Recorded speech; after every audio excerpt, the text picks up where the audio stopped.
கரூரில் 40 உயிர்களை பறித்த வேலுசாமிபுரத்தில் இருந்து நேற்றிரவு என்ன நடந்தது என்பது பற்றி நமது செய்தியாளர் செல்வராஜ் தரும் தகவல்களை கேட்கலாம். இப்போ கரூர் மாவட்டம் வேலுசாமிபுரத்தில் நேற்று வெற்றி கழகம் சார்பில் இங்கே சம்பவ இடத்துல தான் நின்றுருக்கோம். இது நேரில் பார்த்ததுனால இப்போ பார்த்தீங்கன்னா இப்போ சம்பவத்துக்கு வந்திருக்கோம். இப்போ வந்து குறிப்பாக அது பார்த்தீங்கன்னா நேற்று வந்து வெற்றி கழகம் சார்பில் 2 இடங்களை மக்கள் சந்திப்பு கூட்டம் நடைபெறுவதாக சொன்னாங்க. இப்போ அதில் போக்குவரத்து நெரிசல் ஏற்பட்டது.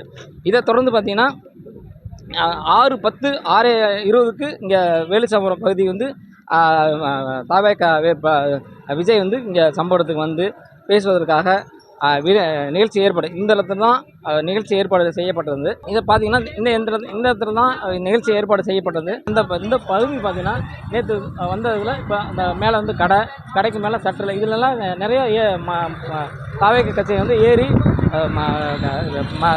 தடுப்பெல்லாம் உடஞ்சிருச்சு. இந்த மரத்தில் ஏறி மரத்துலேயும் கிளைகள் உடஞ்சிருச்சு. இப்போ பார்த்தீங்கன்னா நேற்று வந்து தாவேகா கட்சியினர் அதோட செருப்பு கட்சி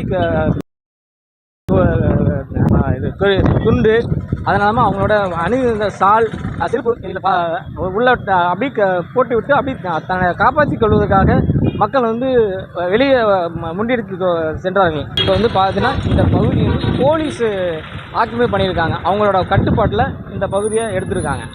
இந்த நடந்த பகுதி இதே பகுதியும் அது அடுத்த பகுதியில் இந்த 2 இடங்களையும் சம்பவம் நடந்த பகுதியை போலீஸ் வந்து பாதுகாப்பு பணிக்காக இங்கே யாரும் உள்ளே செல்லக்கூடாதுங்கிறதுக்காக இந்த பகுதியை ஆக்கிரமிப்பு பண்ணியிருக்காங்க.